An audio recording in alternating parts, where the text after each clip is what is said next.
Hello everyone, welcome to clinical knowledge and medicine. So continue करते हैं अपने NCLEX के क्वेश्चंस के सीरीज़ को। आज जिस टॉपिक पे हम बात करने वाले हैं वो है पोस्टपार्टम पीरियड एंड ये जो चैप्टर नंबर 26 है एनक्लेक्स का। First question, the postpartum nurse is taking the vital science of a client who delivered a healthy newborn 4 hours ago. The nurse notes that the client temperature is 100.2 degree Fahrenheit, which is 37.8 degree Celsius. What is the priority action? Document the finding, notify the obstetrician, retake the temperature in 15 minutes, increase hydration by increasing oral fluids. So most appropriate action क्या रहेगा? Increase hydration by increasing oral fluids. जो after delivery 24 hours में patient का temperature increase हो सकता है, उसके लिए प्रायोरिटी एक्शन होगा increase hydration by increasing oral fluids अगर टेम्परेचर 38 डिग्री सेल्सियस तक है। Next question, the nurse is assessing a client who is 6 hours after postpartum delivering a full-term healthy newborn. The client complained to the nurse feeling of dizziness. Which nursing action is most appropriate? Raise the head of the client bed, obtain hemoglobin and hematocrit levels, instruct the client to request help when getting out of bed, inform the nursery room nurse to avoid bringing the newborn to the client until the symptoms have subsided. So the most appropriate nursing action is instruct the client to request help when getting out of bed. इसका reason क्या है कि orthostatic hypotension में भी client को हो सकता है।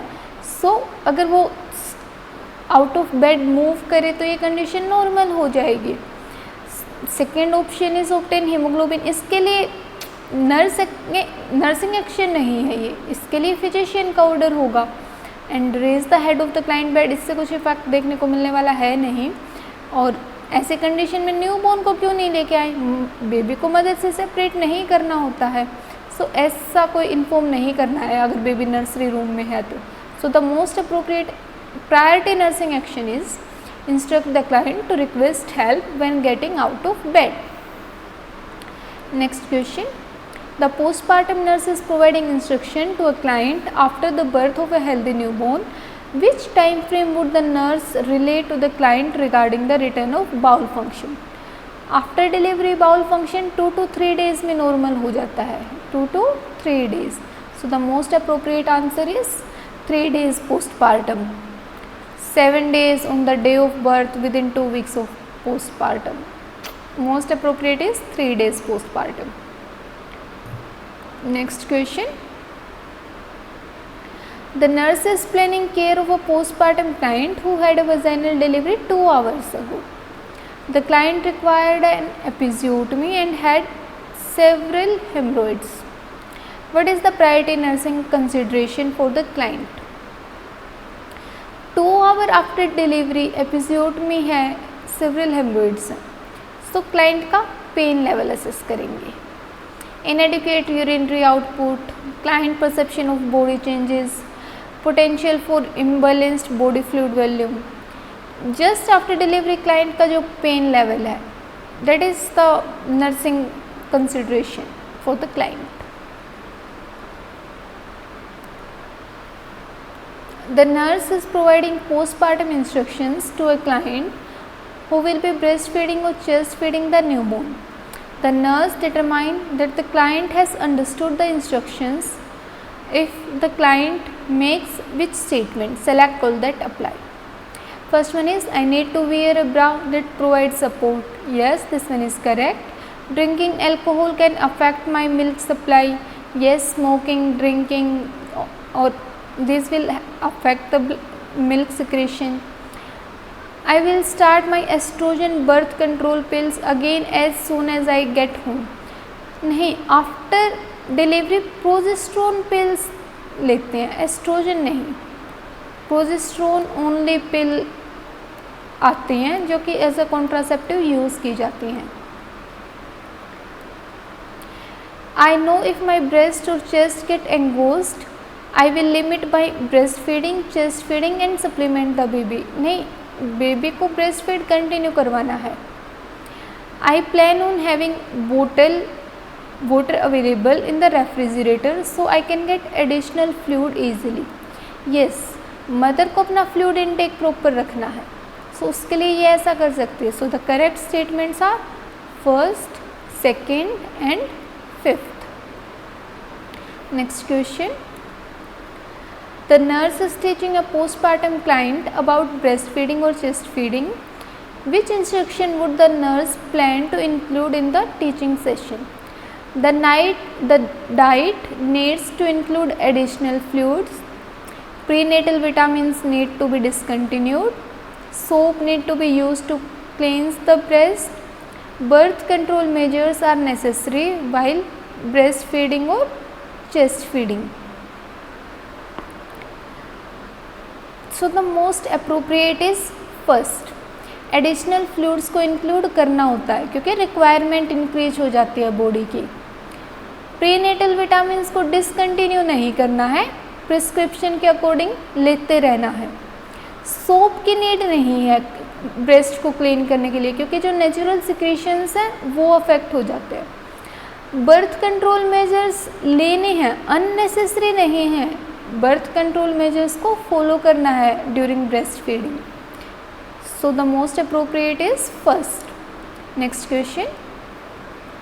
The nurse is preparing to assess the uterine fundus of a client in the immediate postpartum period.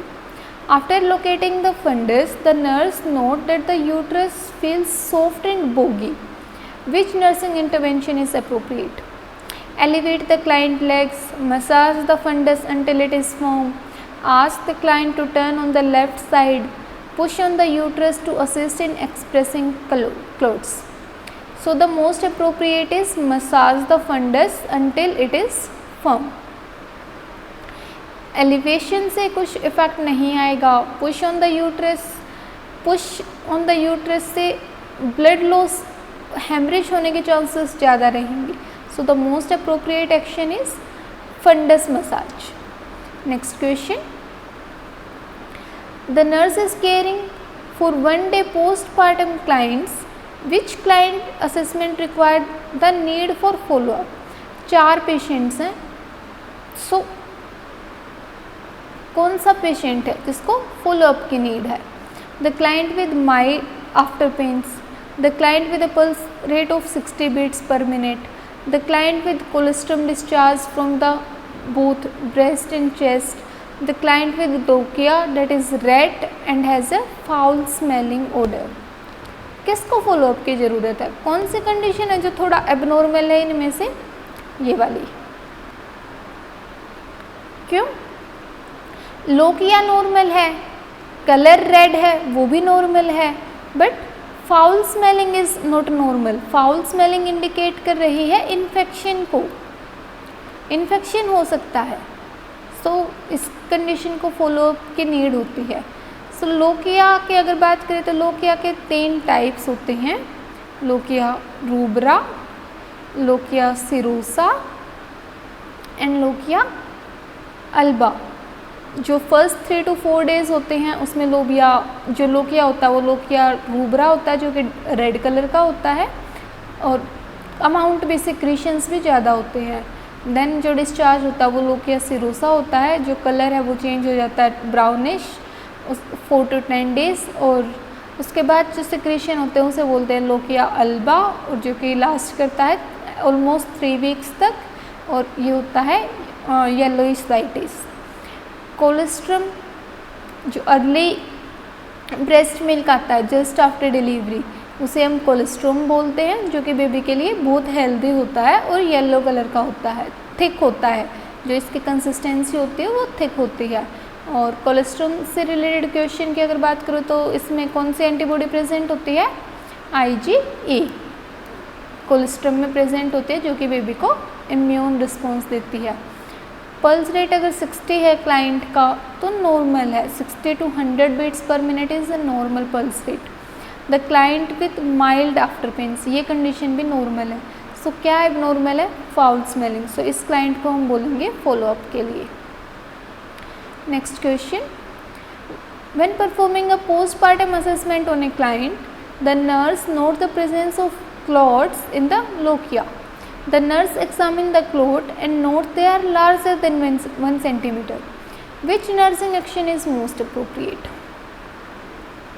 Document the finding, notify the obstetrician, reassess the client in 2 hours, encourage the increased oral intake of fluids.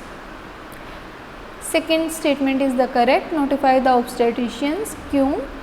Clots आना is normal, but उनका size अगर larger than 1 centimetre है तो इसके लिए हमें obstetrician को notify करना है. Next question. The client is monitoring the amount of lochia drainage in a client who is 2 hours postpartum and note that saturated perineal paid in 15 minutes. What action would the nurse take initially? Document the finding, encourage the client to ambulate, encourage the client to increase fluid intake, contact the obstetrician and report this finding. So the fourth statement is correct, क्योंकि 15 minutes में अगर एक menstrual pad saturated हो रहा है bleeding से, it suggest excessive bleeding. So immediately obstetrician को report करनी है ये फाइंडिंग. उसके बाद क्लाइंट को स्टेबलाइज करना है और फाइंडिंग को डॉक्यूमेंट करना है. Next question. The nurses provide discharge instruction to a client who delivered a healthy newborn by cesarean delivery. Which statement made by client indicate a need for further instruction? I will begin abdominal exercises immediately. इसी पे instruction देने का need है. Immediately abdominal exercises नहीं कर सकते. जो incision है उसको हील होने की नीड है. 3 to 4 वीक्स के बाद ही जो एब्डोमिनल एक्सरसाइजेस हैं वो स्टार्ट करना है. बाकी स्टेटमेंट्स देखते हैं. I will notify my obstetrician if I develop a fever. Yes, this is correct. I will turn on my side and push up with my arms to get out of bed. Yes, side turn लेके और फिर bed से बाहर उठना है. I will lift nothing heavier than my newborn baby for at least 2 weeks. Yes, क्योंकि abdominal incision है तो उसको हील होने के लिए हैवी चीज़ों को लिफ्ट नहीं करना है. सो ये कुछ क्वेश्चंस थे जो एनक्लेक्स के 9th एडिशन में दिए गए हैं चैप्टर नंबर 26 में, जो कि रिलेटेड है पोस्टपार्टम पीरियड से, जो कि है after delivery of the baby. So जो भी कोई आपके डाउट्स हैं वो आप कमेंट सेक्शन में पूछ सकते हैं. For more videos keep watching channel, share and subscribe our channel. Thank you.